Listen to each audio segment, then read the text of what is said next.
Thank you for joining Sandra P's Gen Extra. I'm going to have to close. Well, the other live never opened. So I apologize for that. I'm going to figure out what is going on there. It's when I schedule a live is when I have the most problems. So I apologize for that. And as you come in, just click the like button. I appreciate that. I moved to a different location, so it's kind of dark right here. I need to get one more light. Excuse me.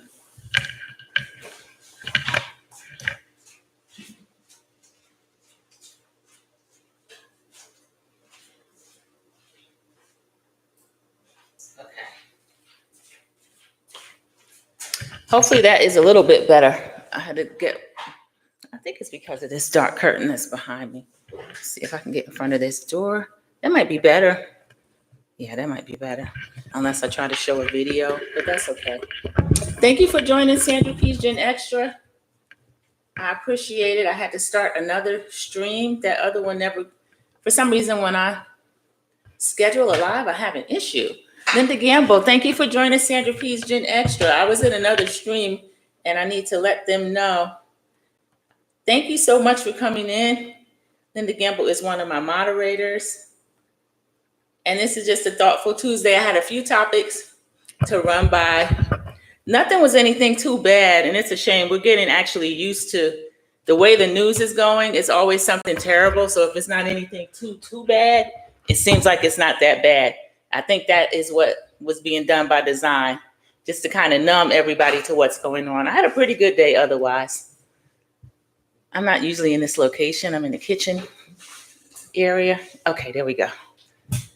All right, I'm just trying to make sure I can see. Thank you for coming over, Linda Gamble, Sharon Galbo. Good afternoon. Thank you so much for finding me over here. I was in the other stream and never got it to start. That was the pre-scheduled one.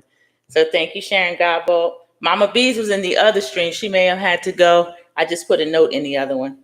So I apologize for that. Thank you so much. So today's Thoughtful Tuesday. I do a few of my topics. I'm going to talk about a topic we started talking about Sunday, and it's just blowing up. There's so much going on with that topic. And I think I'll start with that topic because that was the last thing I looked at. But let me make sure I still have it or I can pull it up. It's, of course, Kenya Moore. Kenya Moore and what's going on in Real Housewives of Atlanta. I think I can find it more quickly on here. She actually posted on IG. She put up a story about Andy Cohen and something he recently said because she did do wrong, but they're trying to smear her at this point. She's already been paused or they're not following through with her right now for the rest of the season. They said they've stopped filming her, but now they're still kind of piling on, in my opinion, because we finally got to see the episode Sunday night. Now, tomorrow night, join the Dropping Extra Sassy Tea Talk panel. And we're going to talk about the topic. Okay, let me pull this up. I actually saved it. I want you to see her post. That's a funny video. That's a guy that's always on there on his front porch singing. He has music playing, otherwise I would show it, but he is hilarious. All right, let me just find my saved topic. Sorry about that.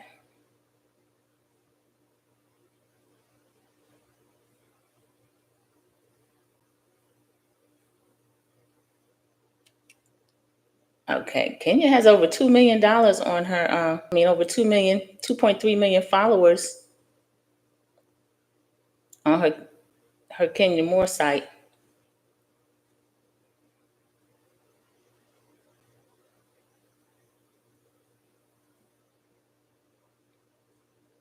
Oh, did she take that post down? I hope she didn't take the post down. Let me try to find it somewhere else.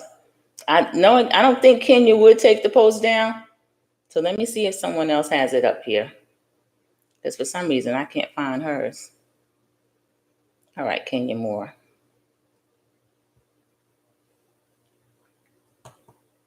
Maybe I shouldn't have started with that one then. I know I had it in here.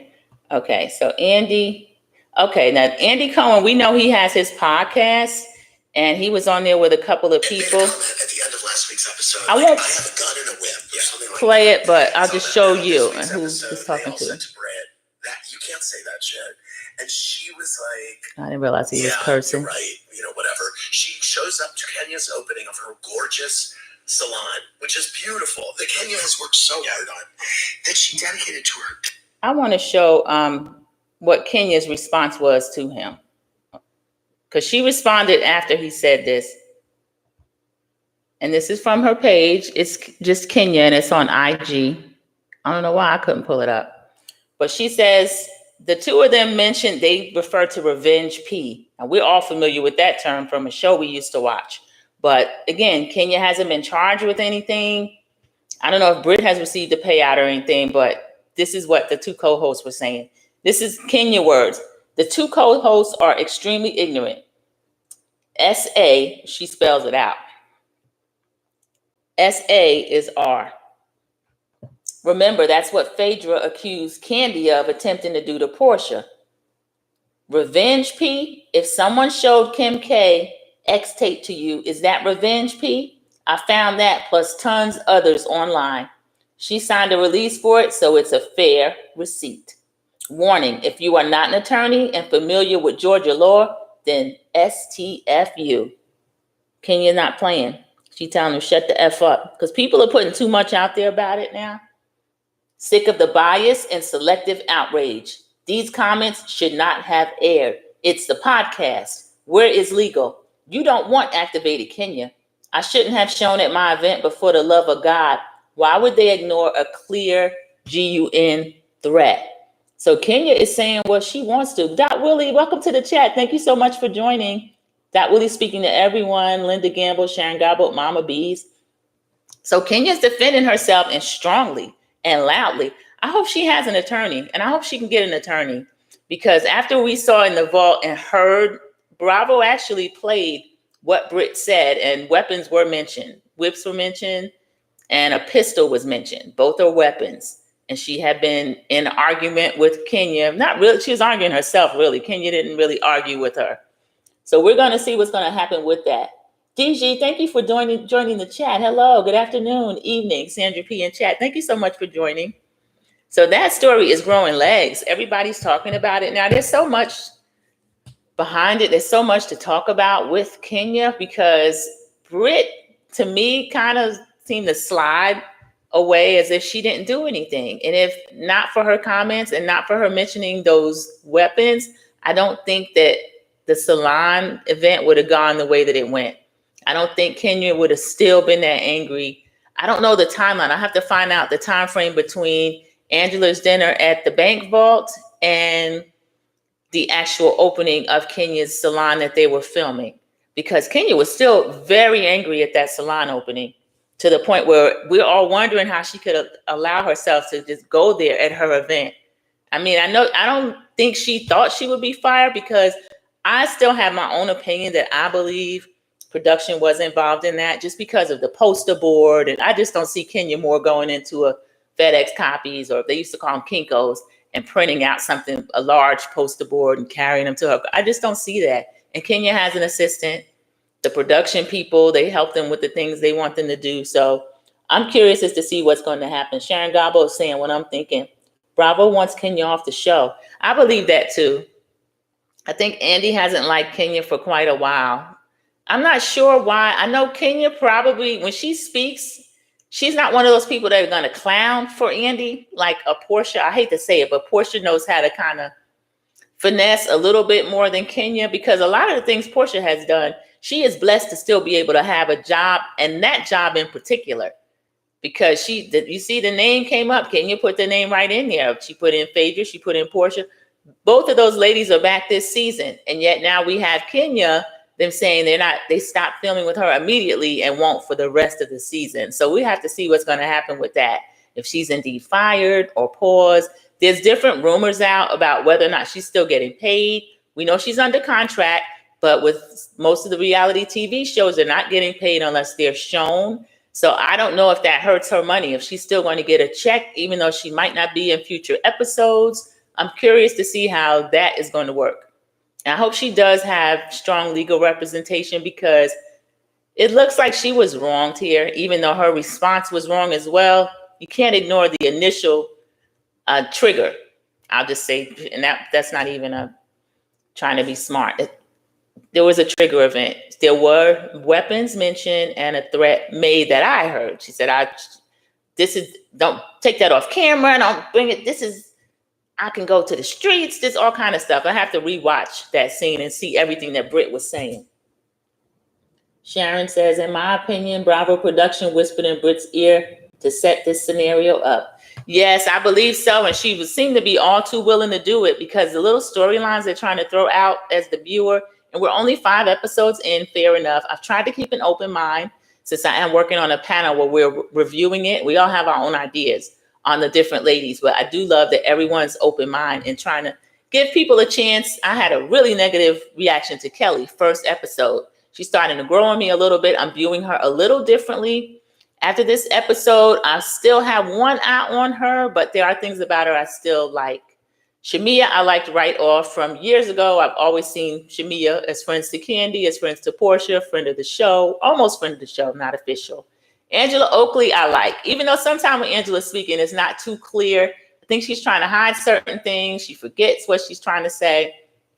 So it's just interesting, but I believe that Britt could be used as a producer's pet because she's trying to sell this story of herself and her husband, these wildly successful. I guess she's saying that she sold an insurance business and that's where her money came from. But I'm not sure if that is the case. I don't know. She mentioned a nationwide company. She mentioned State Farm. So that's easily looked up. If she had a franchise in her name, I know people in that business is extremely lucrative.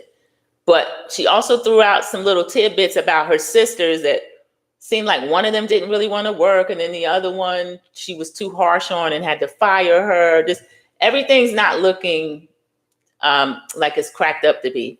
And then when she showed up to her and Angela were going to walk in the park, she made a thing of having her dog and a baby stroller. And if you're coming to work out, come on. The husband probably was at home because they haven't told us what he did yet. So why are you showing up with this dog and a baby stroller? She just seems real, like she's putting on an affect, like she's acting. Kind of like Drew. Even though Drew does have real stories that she could tell us, Drew just to me is an actress and a fake. So I'm curious to see what's going to happen. It's really interesting now. DG is speaking to everyone. Okay, this Thoughtful Tuesday, I came upon something. This seems like it's an old story, but it is not. It's April 3rd, 2025. This is an American tourist. He has been arrested. The tribe, this is a tribe off the Indian Ocean. They deleted someone that landed on their island a couple of years ago. So this fool feel like he would go there. So they said an aspiring YouTube influencer and a self-described danger tourist was arrested by authorities in India. He allegedly attempted to contact one of the world's last uncontacted indigenous tribes. He's a 24-year-old U.S. national, Mikhailo Viktorovich Polokyevo, taken into custody March 29th. So this is North Sentinel Island. I remember when they ended up deleting the other guy, and I think they had a hard time even getting his body. But they said this idiot left them a coconut and a can of Coke. And what the scientists and doctors and everyone says about this, uncontacted indigenous tribes are believed to still exist around the world. This is arguably the most famous. But the thing about this is that they've not been exposed to any of the diseases and germs and things like something that this fool could bring over there. So he got a real stupid looking face, a silly looking smile, and I'm disappointed they didn't get a chance to get their hands on him. But in a way, I'm glad because I don't want them to get any germs from this fool. So they said his latest tourist excursion could result in a 3 to 5 year prison sentence. So that's good. He's lucky he didn't lose his life. And let's see what the Indian government said about him. The common factor in all these cases is the government's refusal to abide by international law and recognize and protect uncontacted people's territory. So I guess they're complaining about how does he even get over there like that? That's terrible. This person's actions not only endanger his whole own life, they put the lives of the entire Sentinelese tribe at risk. So there's a limited number of those people left, and for them to do that is just disgraceful. Okay, I'm gonna go back and read the comments because we did start out on the Kenya Moore story and Real Housewives of Atlanta. It says Charles Oakley is not likable at all. He's not trying to be. Sharon Garbold is laughing. Yeah, he's not. I can tell he's one of those husbands that probably didn't want to do the show and then was convinced to do it. And he's just gonna act up every time he's on screen. It is a little funny. Some people think he's mean. I don't think he's mean. I don't think Angela is that his personality is a secret to her. So I don't find him mean. He is a little crabby, but he just might be that when you get an older man, crotchety type person. But yeah, he don't seem like he want to be there. That Willie said, I guess he didn't hear about the other guy. That Willie, either he didn't or he thought that he was something special. But he's lucky he got out of there with his life. But I hope he does get that whole 3 to 5 years if that's the case. Because that is ridiculous. That doesn't make any sense. Oh, today I'm wearing my Made in America shirt. That's our forever president, Barack Obama. Because I saw a story on him. And he was actually on PBS television. He was giving a talk. They were asking him questions. But part of this. Okay. He's speaking about. Imagine if I said, he starts stuttering. Representing parties that were upset with policies my administration had initiated. He's making a good point. He wants to know like what the American public will be doing. I think that certainly they would try to impeach him. I know that for sure. I don't think they would let him have an unelected person standing up there with a chainsaw laughing about cutting jobs and cutting cancer funding and cutting U.S. aid programs, letting food rot. So every time I see him, I miss him. I wish that people had voted correctly after him and continually, but this whole thing is a mess. All we can do is try not to be too worried about it. Thank you, Sharon Garbold. Thank you, Dot Willie.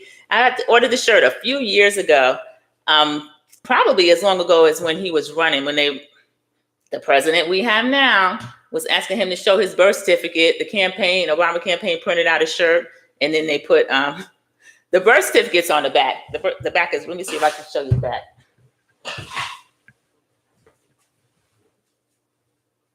Do you see that? It's a funny shirt. I got a mug like that too. So it's pretty funny. Yeah, I think the thing about the President Obama, when he was in office and his team was in office, I just think they made it look easy because they came in, the economy was bad, they helped save the auto industry, all those things they were able to do.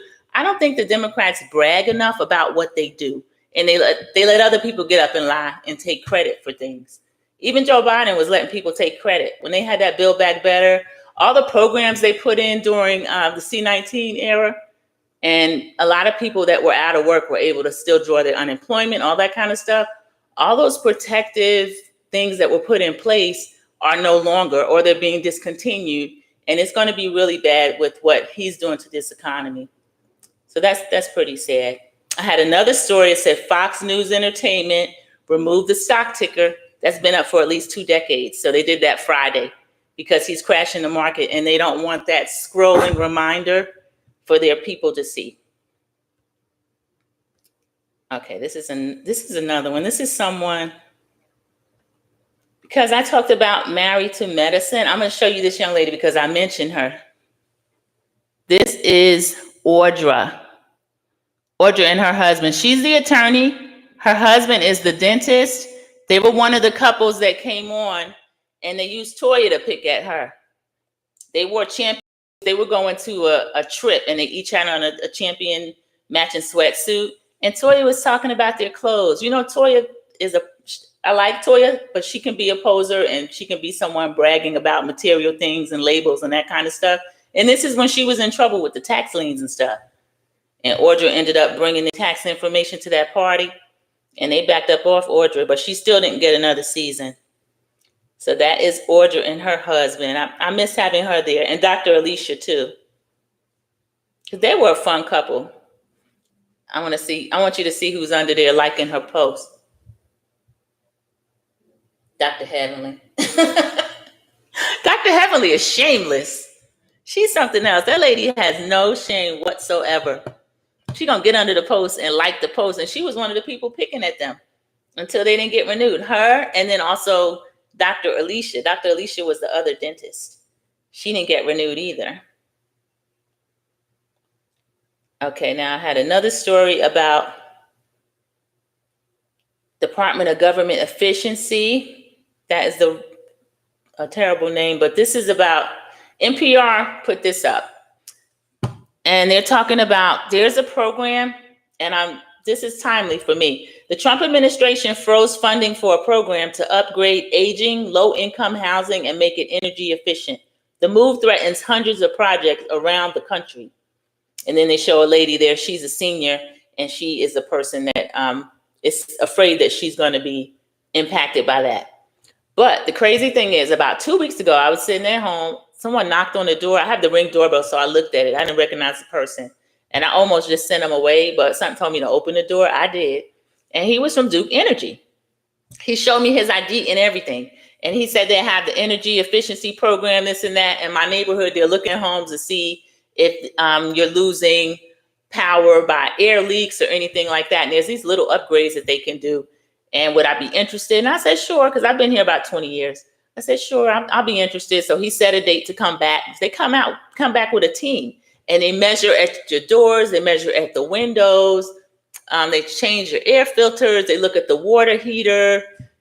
They changed out every single light bulb in the house to something else that was energy efficient, left extras, just all kind of little stuff. And then they're coming back to put in a smart thermostat. So I imagine that they had, because Duke Energy, that is a monthly bill that you're going to pay, month in, month out. And they have never given me anything. So this free service that they did, I think it had to be some type of grant or something. And this might be one of the programs that they're trying to get rid of this money. And I'm in North Carolina. So if that is something that comes around, if you're in a state where they were able to get that, then you should absolutely allow them to, especially if you're in an older home. Sharon Gobbo said, Heavenly is just ruthless. She is. She's trying to kind of get her behavior a little under control, but not really. Because remember when we talked about the third reunion, the third part of the reunion, and she did that fake apology to Contessa. I was looking at different reviews and stuff of it. Nobody bought it. She said, we got to fix this, sister.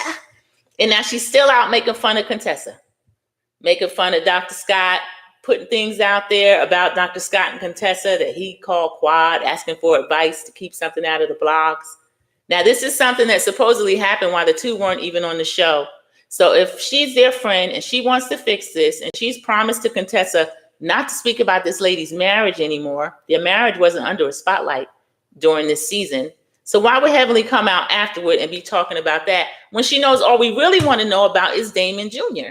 Why is she lying about the fact that he had an issue back in 2023 that is just now produced the indictment? Because when something happens, something like that particularly, it goes very slowly through the courts for the most part. So I don't know why Dr. Heavenly is, first she pretends she didn't know anything about it. Now she's claiming she was on there with Carlos. She's claiming that Daddy took care of it because he didn't want his wife to worry about it. All lies. I think she knew about it at the time. She was talking about everything else to kind of distract the viewer.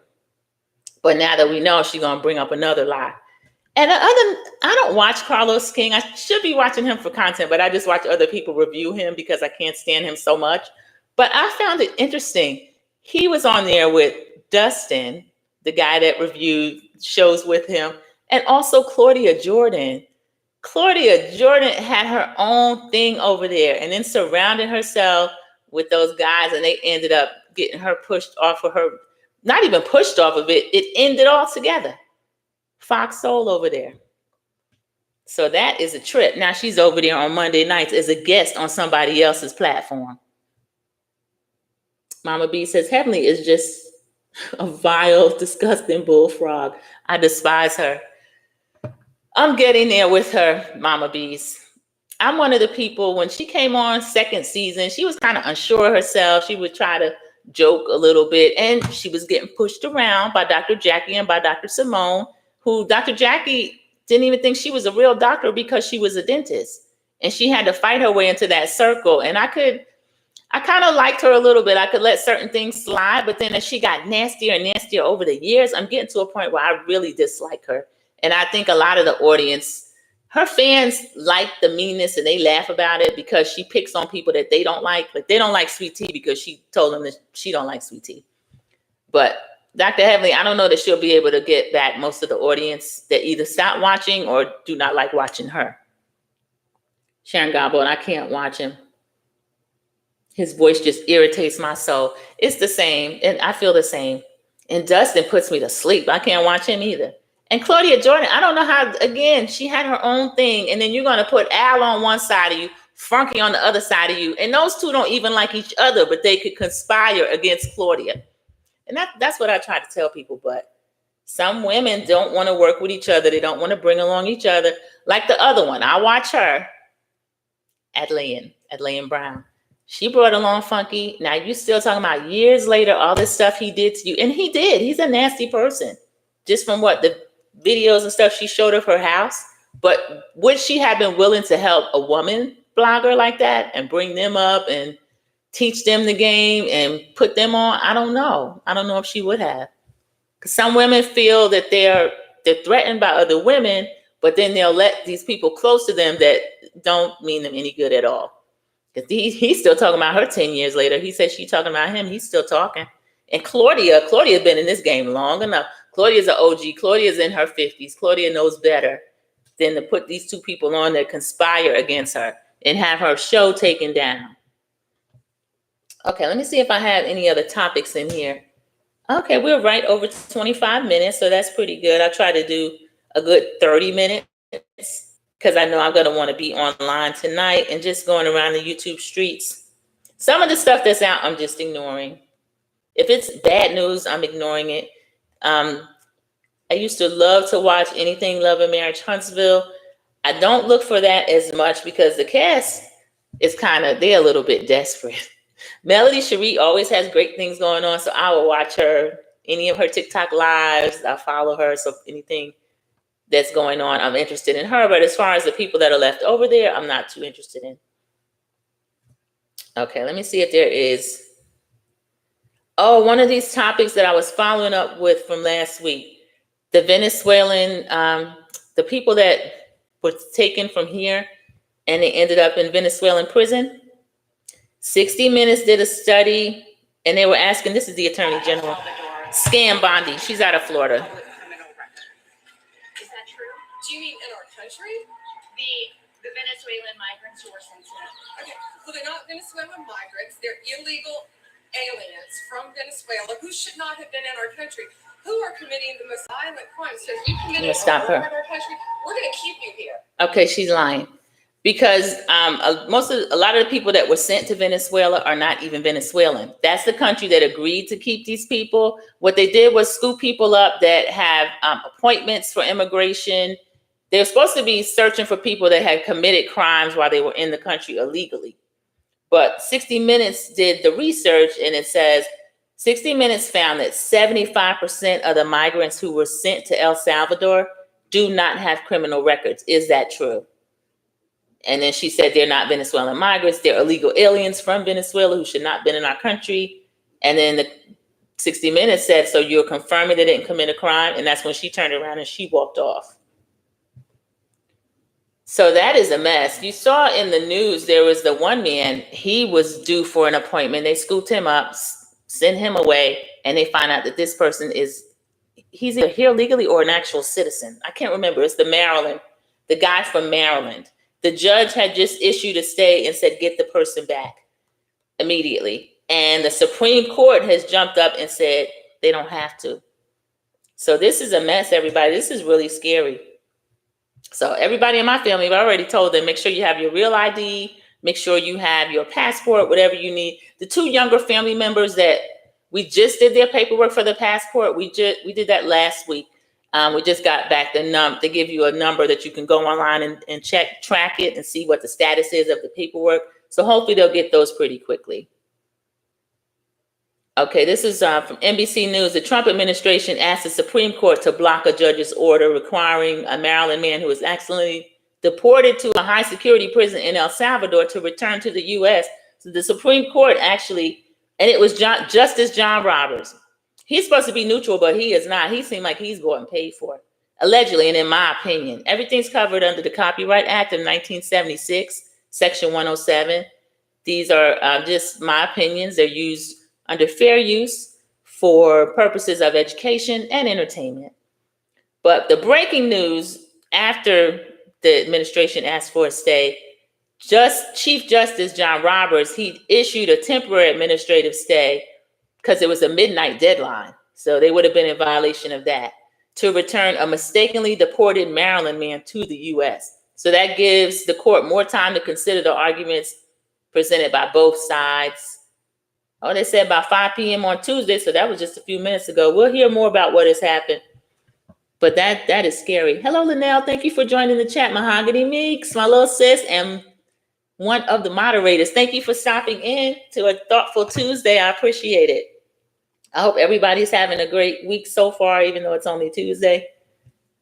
So that is crazy. It's really scary. Oh, there was one more story I had. This was an interesting story. This story was American tourists. It says they're facing heat traveling abroad. And there was these people were skiing in Canada.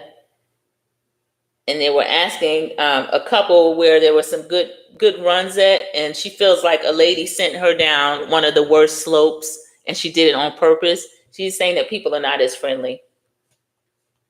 But I don't know what you're crying about that for when you travel, you are representative of your country, other than, I think, brown people and black people. In my experience, I've traveled a little bit. I don't have any problem. I've never had any of that rudeness or anything like that. But my main spots are, I travel all over the Caribbean. My ex-husband is from Dominica, the smaller island. It's in the Southern Caribbean. So he has a house there and we would spend a lot of time there. And it's just, of course, when you're the majority, it just is comfortable. And then also he had a property in St. Martin and we would be there quite a bit. So I've been to St. Martin quite a bit as well. When I've traveled overseas, or I would say abroad, I've been to Paris, I've been to Barcelona. I've not had negative experiences. Not that there aren't negative experiences, because I look at a lot of travel channels, especially Black women travel channels, because they give a lot of good advice. And they'll kind of steer you away from the places that might be uncomfortable. But I've traveled with friends, I've traveled alone, I've traveled with family, and I always have a good experience. They didn't say what the lady was who was saying that about her experience in Canada, but I think it was a white woman. Because sometimes they get really upset when the welcome mat isn't rolled out for them. Like even with the protests, they had that hands-off protest. And one lady had the nerve, she put up, she had something about rating it an 8 out of 10. She said it wasn't fun. They could have had a bouncy house. The lady, it looked like it was satire, but it was really true. And so people jumped on all kind of stuff about the lady. And then there were other people defending her, like, well, it's her first protest. What do you expect her to do? But there is a certain group that wants to be patted on the back, no matter what they do. But these are serious times. Nobody gonna pat them on the back. So if they want to get out there and march, I'm proud of them. I won't be out there with them. But they had quite a good turnout. It looked pretty good. I was happy to see that we weren't out there. But we'll see if they continue to keep up the momentum through elections, because that's really what I'm looking at. If we get a midterm, and I hope we do get midterms, that they can at least start turning over this House, because that controls the purse strings and the pocketbook. And we'll see if, as the senators come due, I think we just put one of my senators in. They're both Republicans. They both happen to be terrible. Two men, Tom Tillis and Ted Budd. I wish they could both get out of here, but they just got reelected. And it's close. North Carolina's funny. It used to be a purple state. It's kind of more red now, because we went for President Obama twice, but then after that, they went for the orange clown twice. And he was like 50-50 with Hillary Clinton. And then he started just coming to North Carolina a lot. And there are a lot of rural places in the state. Surprisingly enough, they're crying now. They're having a terrible time. They're very scared. I say, you get what you voted for. Everyone's speaking to each other. T. Lee, thank you. And I appreciate you driving and listening. I appreciate you being able to stop into the chat and checking out Thoughtful Tuesday. And I am at over the half-hour mark. So what I'm going to do, I'll end the live. I appreciate everyone for stopping in. Team Replay, thank you so much. Leave me a comment. Leave me a red heart. If you're not subscribed already, please subscribe. And I will see everyone tomorrow night on our panel, Dropping Extra Sassy Tea Talk, between 7 and 7:30. We'll let you know right not right before, but we'll know the time. I believe it's 7:30. Dropping Extra Sassy Tea Talk. We're going to give our in-depth review and also discussion, because the topic, the Kenya Moore Brit topic, is so interesting. Everybody, I don't feel sorry for any of them. Mama B says, me either. TNTG Mom, hello, thank you. You were in the bushes. I appreciate it. A virtual hug to you as well. I'll see you in the YouTube streets. And I'm looking forward to seeing everyone. And I appreciate when you all stop into all 4 of our chats. So we have Sassy TV from the 803, Tea Talk with your girl, Drop the Tea, and myself, Sandra P's Gen Xtra. Enjoy the rest of your Thoughtful Tuesday, and I will see you in the YouTube streets. Thank you for stopping by. Goodbye.